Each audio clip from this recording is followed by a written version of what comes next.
Welcome to UCF's Leadership Up Close and Personal. This is part of our Engineering Leadership and Innovation Institute, and it's a program where we bring leaders in to share their perspectives and their stories about leadership.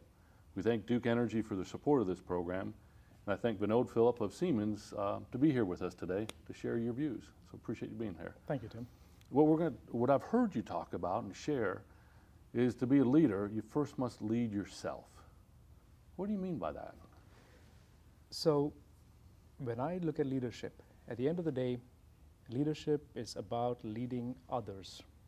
And in order to be able to understand what it means to be leading somebody else, it's absolutely critical for a person to understand what it means to lead.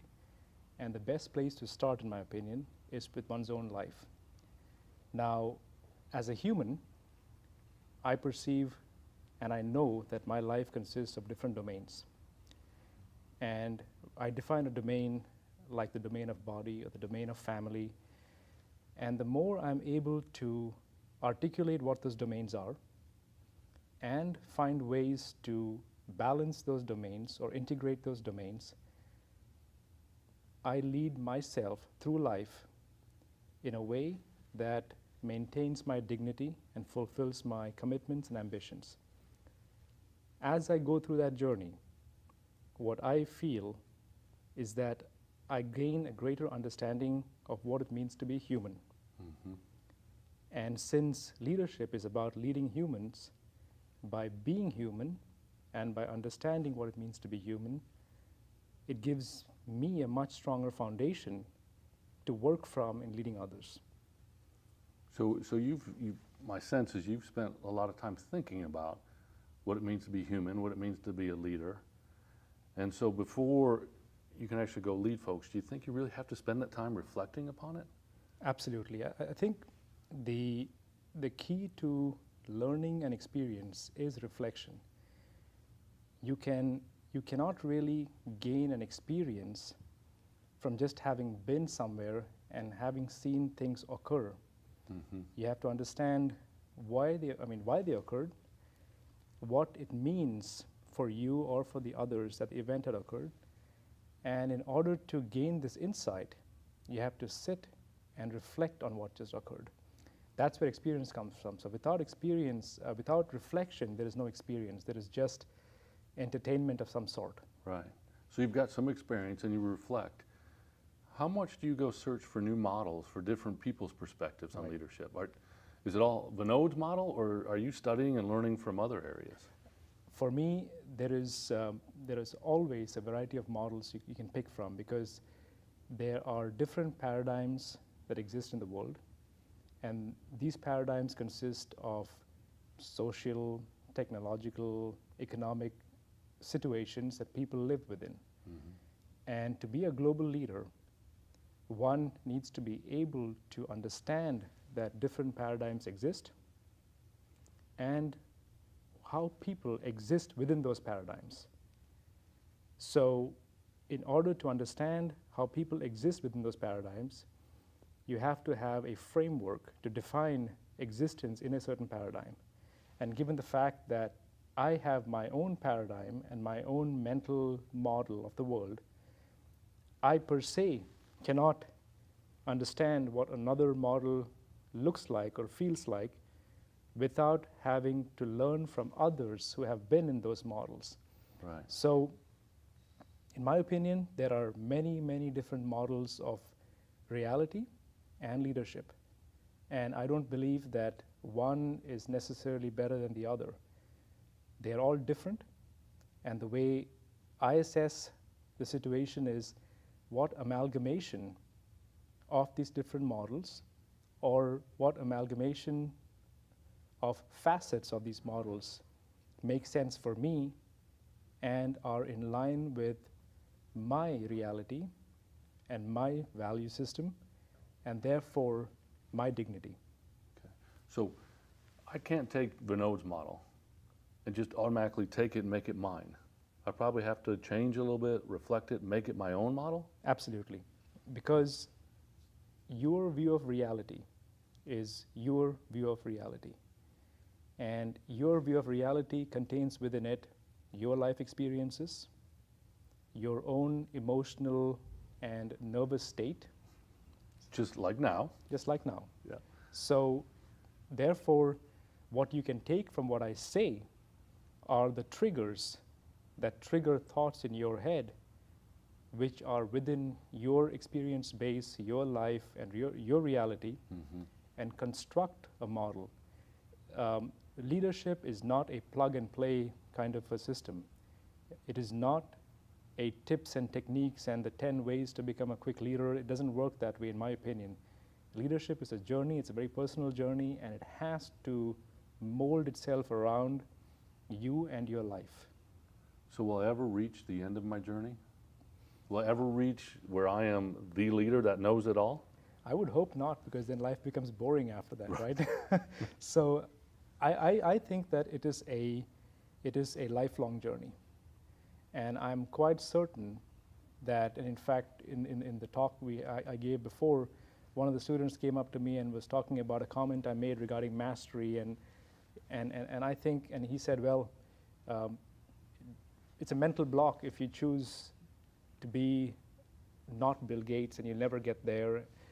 And my opinion is, even if you talk to Bill Gates, or even if you talk to Warren Buffett, I'm sure from their perspective and their self-assessment, they would identify areas that they would continue to improve and continue to learn. And that's what makes them so special, because they are always improving themselves, no matter how the external world assesses them or sees them. And so to me, I don't believe that this journey would ever come to a natural or definitive end. You can make it stop anytime you want it to stop, and you can keep it going as long as you want to keep it going. Personally, for me, it's a lifelong journey. Right, and so if it's leadership starts with me and leading myself, I've always got to get better. Always got to I get can't better. stop. Because that's, I think there is a very powerful statement that I've heard. It says, people don't listen to what you say, they watch what you do. So when you ask them to improve their state of affairs, if they don't see you authentically and genuinely working to improve your state of affairs, if you don't role model, then it is not authentic leadership. People might follow you for a momentary period, but it will not be sustainable. So a couple of interesting words you've shared along the way: authentic, leadership, and dignity. So what does being authentic mean, and maybe how does that relate back to dignity? Right. So every one of us, whether we know it or not, has a certain set of values. Some of us have articulated it, and we know it consciously. For many of us, it is subconscious.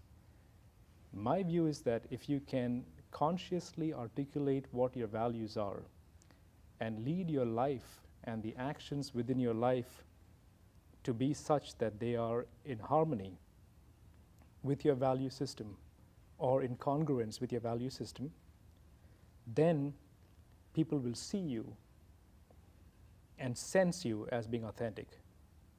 So if you have a leadership style that appears to be natural to you, natural to your style, if it appears to kind of fit within your body, and you seem to be working from within your body rather than working from a facade, then you have a possibility to be perceived as an authentic leader. So it starts from dignity, your actions following your values, that leading to a certain sense of centeredness within you, others who emotionally or sensorially couple to you sense the authenticity in that behavior, and that drives, in my opinion, authentic leadership. So if someone sees Vinod Philip at the workplace, at home, and they said, who's Vinod? What values would they see? What are your values that you hold to? The values that I really hold to are, while there are many different facets, I would bring it down to 3 different values that I think are probably the ones that I hold most dear to myself, right? The first is the value of being a family man, being a part of a family. And that family can be as narrow as my biological family, or as broad as my company, or broader as being a community. So I am part of a family. So what does it mean to be part of the family? There are sometimes you have to give and take and compromise and adjust and adapt. So the value of being a part of a family is one value, right? The second one is the value of diversity. And having had a life that started in India, is going on in the US with a family consisting of Germans and Chinese and Indians and Americans, I understand and appreciate and embrace the power of diversity. So I try to live my life in my leadership style, in my workplace, as being somebody who champions and embraces the power of diversity. So diversity is a second value. And the third, to me, is related to a constant state of learning from the basis of being humble.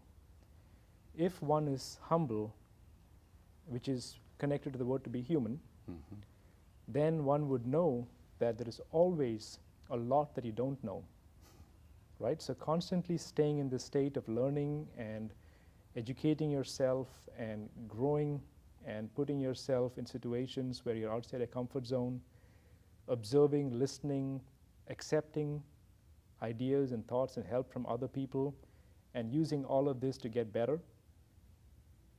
that's what people would see me in my workplace.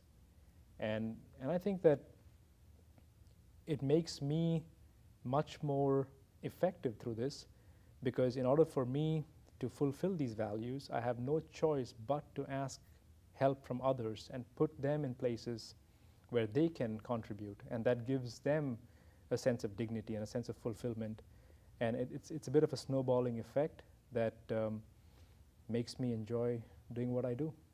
We can clearly see you enjoy it, and we thank you for sharing, right? It's about lifelong learning. It's about leading myself, getting better myself, dignity, authenticity, right? Non-stop learning. Thank you for sharing your story and your journey with us. And this is UCF's Leaders Up Close and Personal. Thank you, Tim. Appreciate it. Thanks for your time. Thank you. Take care.